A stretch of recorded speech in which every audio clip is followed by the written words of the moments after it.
Chers internautes, bonjour, merci de nous rejoindre pour cette édition du 27 janvier 2020 d'Informatique News Hebdo. Alors édition particulière, puisque nous avions le plaisir avec nos confrères du magazine IT for Business d'organiser la semaine passée, jeudi 23 janvier précisément, la grand-messe annuelle des DSI, puisqu'on réunissait la fine fleur des DSI place de la Concorde pour organiser l'élection, les trophées des DSIN 2019. Alors bien évidemment, DSIN, directeur des systèmes d'information et du numérique.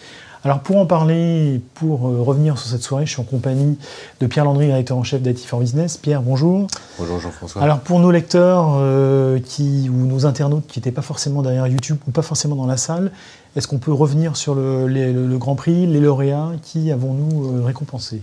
Ou avez-vous récompensé? Parce que je rappelle, c'est pas par la rédaction, hein, c'est un jury de DSI anciens primés.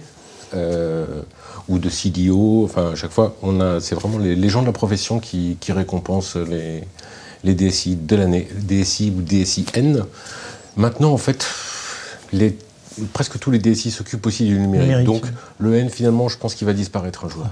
Il va devenir englobé dans les fameux systèmes d'information. Donc là, c'était notre 21e édition, 20e année consécutive, et nous avons récompensé 7 DSI. Il y avait 7 catégories. La DSI as a Service.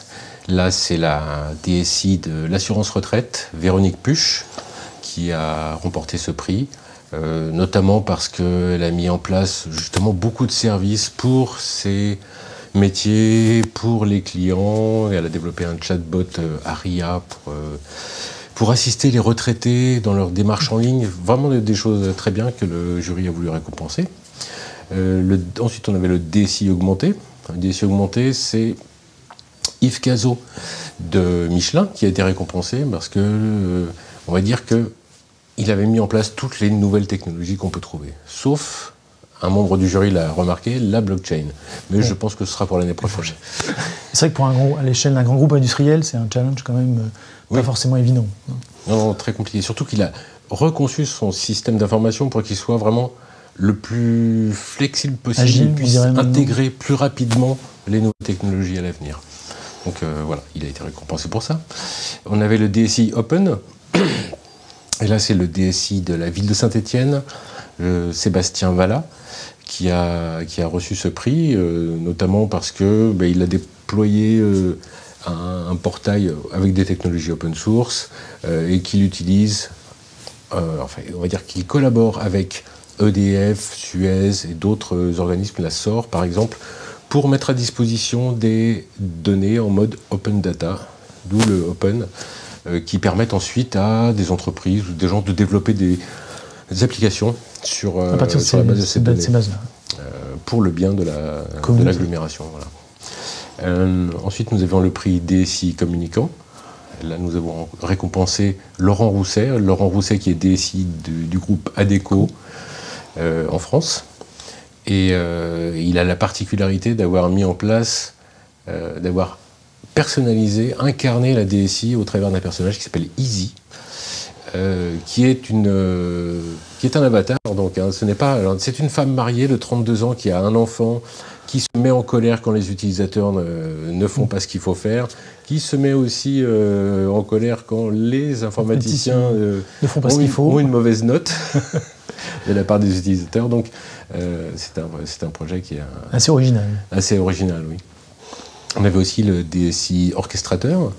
Là, c'est Pascal Vronsky de Saint-Maclou qui a été récompensé par, on va dire, la transformation numérique de Saint-Maclou. C'est pas facile de... Oui, le retail, à la fois un constructeur, le domaine des sols, d'en faire quelque chose de numérique. Et en fait, il a fait des choses très bien en partenariat avec ses métiers, ses clients, et ils ont notamment monté un magasin témoin à la Nation, où c'est un magasin connecté, où en fait on a des échantillons interactifs, et donc c'est pour ça qu'il a été récompensé. Et on a aussi le prix DSI for Good.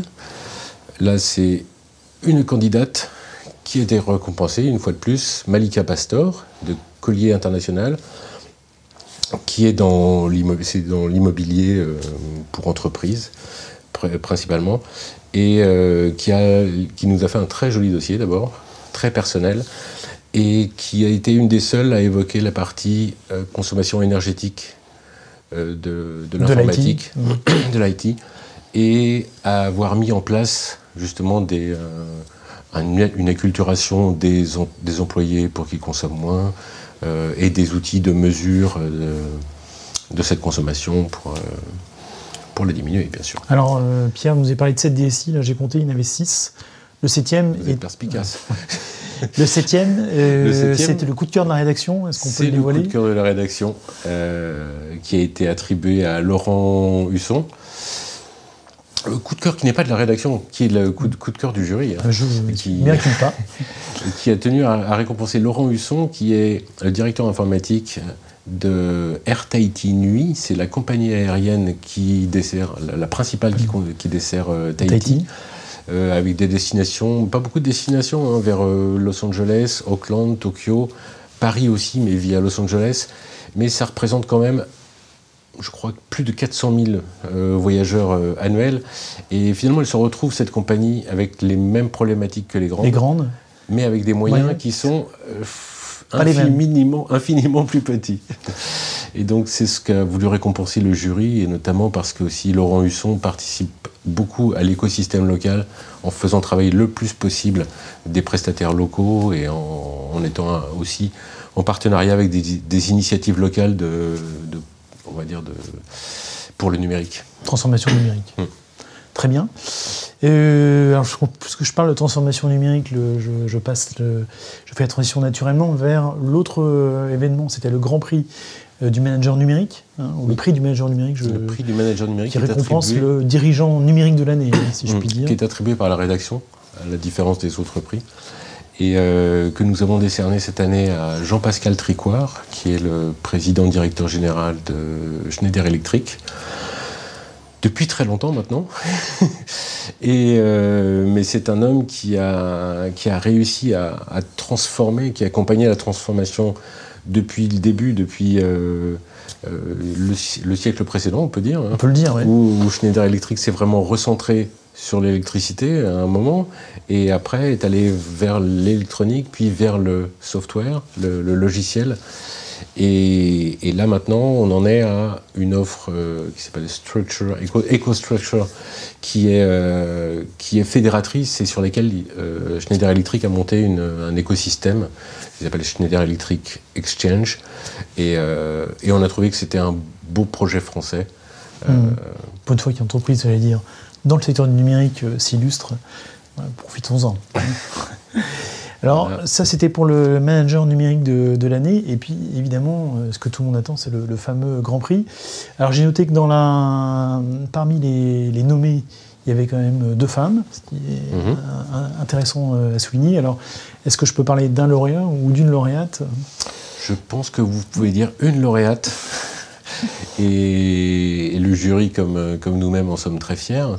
Mais il est vrai que, sans faire de féminisme particulier, les 2 plus beaux dossiers étaient les dossiers de Véronique Puch, de l'assurance retraite, et de Malika Pastor, de Collier International.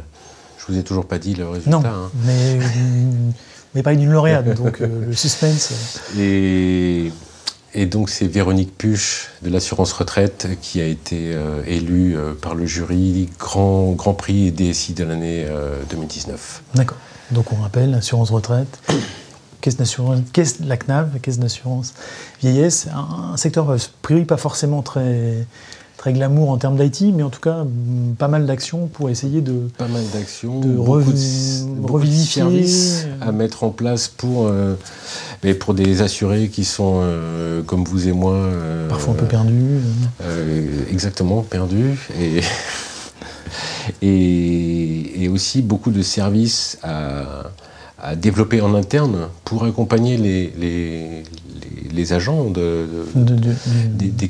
la Caisse nationale d'assurance vieillesse pour répondre justement aux problématiques des assurés qui sont pas tout le temps en ligne, mais qui appellent au téléphone. Et donc il faut...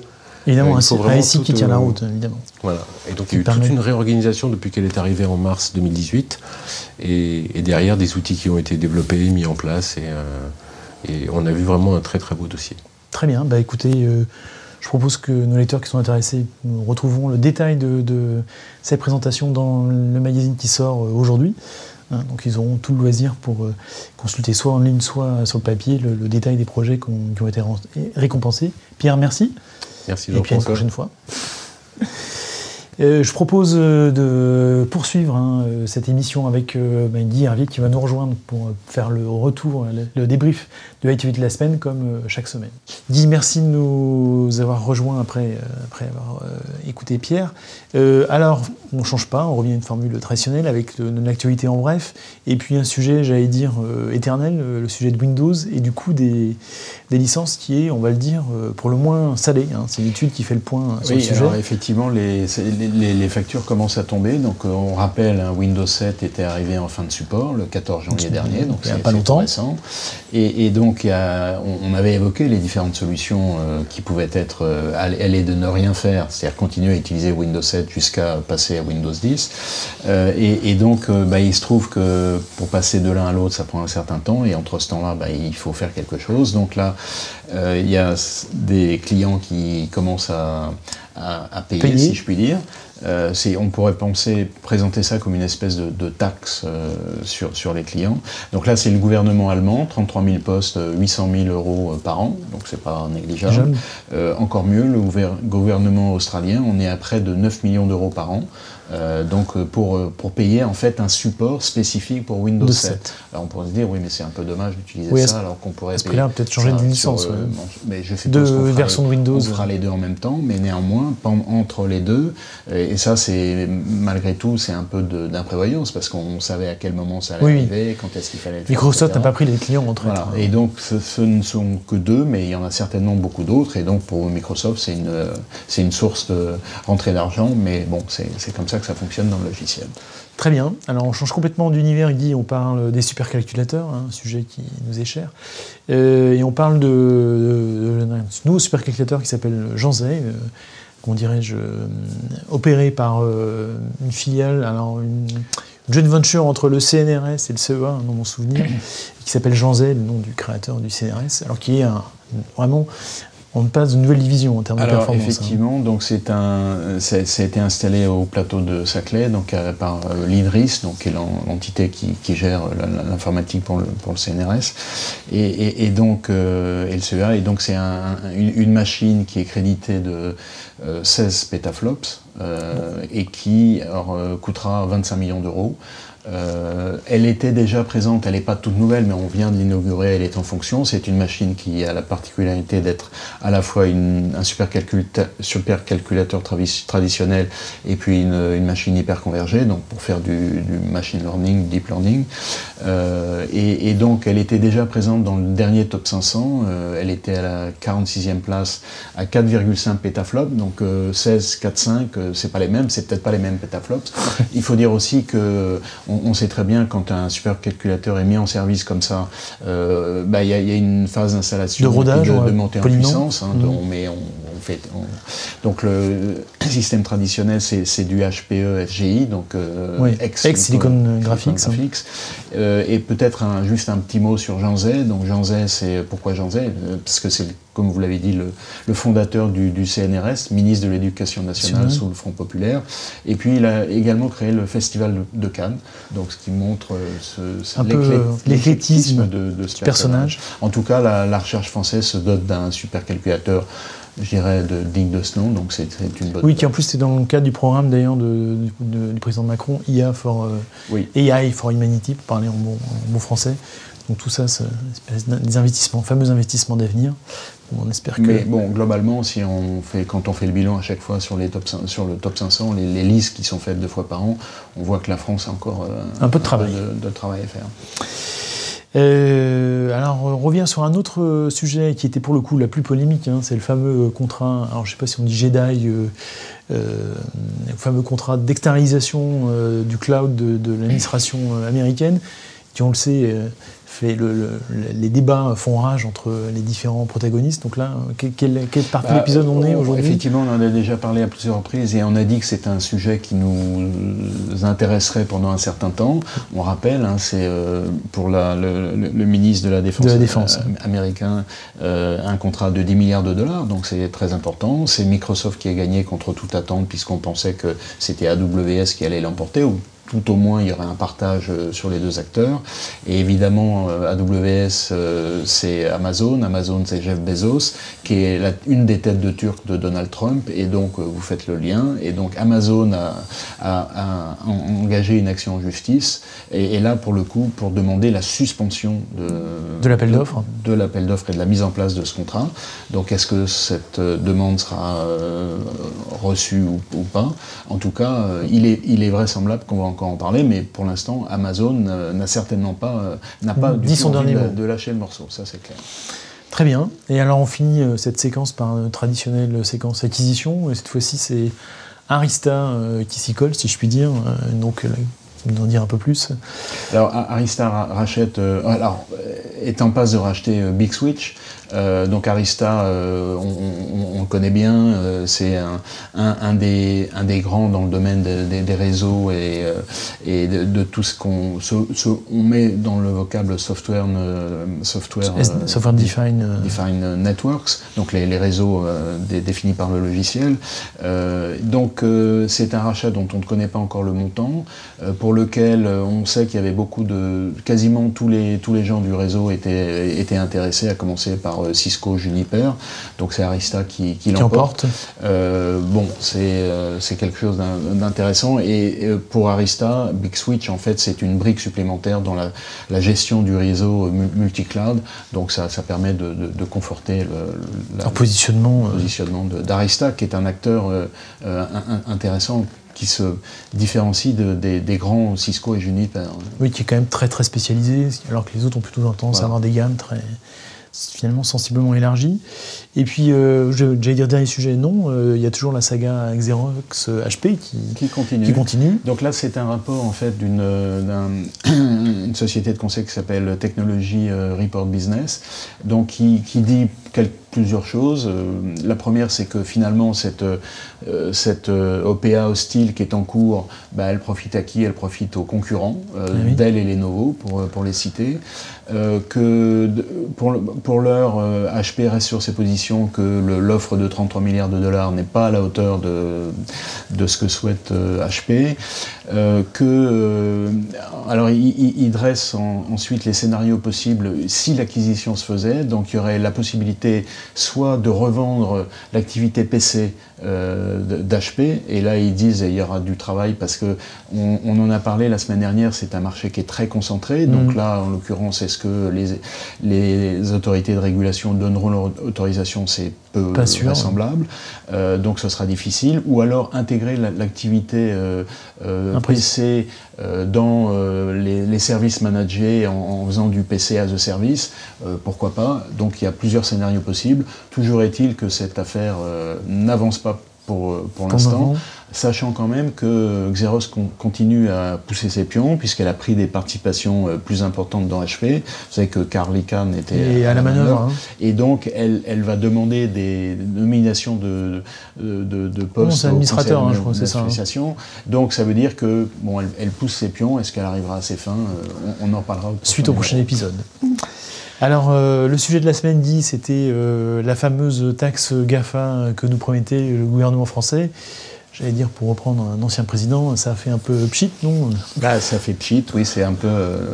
alors, dommage, c'est une appréciation, on ne sait pas. En tout cas, effectivement, le résultat, c'est celui-là. On se souvient que Bruno Le Maire, notre ministre de l'économie, était monté à la manœuvre et avait expliqué à tout le monde que c'était absolument... Enfin, c'est gagné, il fallait le faire, etc., que la France était en pointe. Et puis là, les deux présidents, Donald Trump et Emmanuel Macron, se sont mis d'accord pour dire qu'en qu'en 2020 il ne se passerait rien, sachant qu'entre-temps il y a toujours l'OCDE qui est en train d'étudier, mais ça n'avance pas beaucoup puisque ça traîne depuis 2015, donc ça débouche pas très rapidement.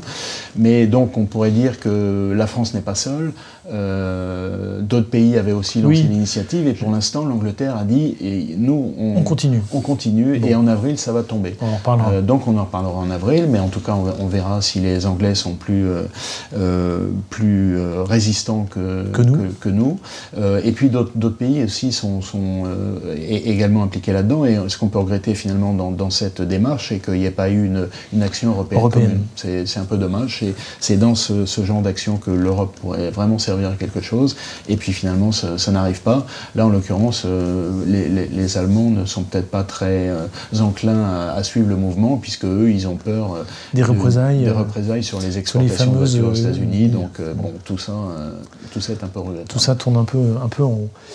Et écoutez, suite au prochain épisode, alors pas d'événement de la semaine puisqu'on a parlé avec Pierre tout à l'heure. On conclut sur un traditionnel coup de cœur, coup de gueule. Alors cette fois-ci, c'est Microsoft qui prend, plus exactement le SAV de Microsoft là, en fait, qui prend pour son grade. C'est coup de gueule ou carton rouge, je ne sais pas, ou peut-être les deux.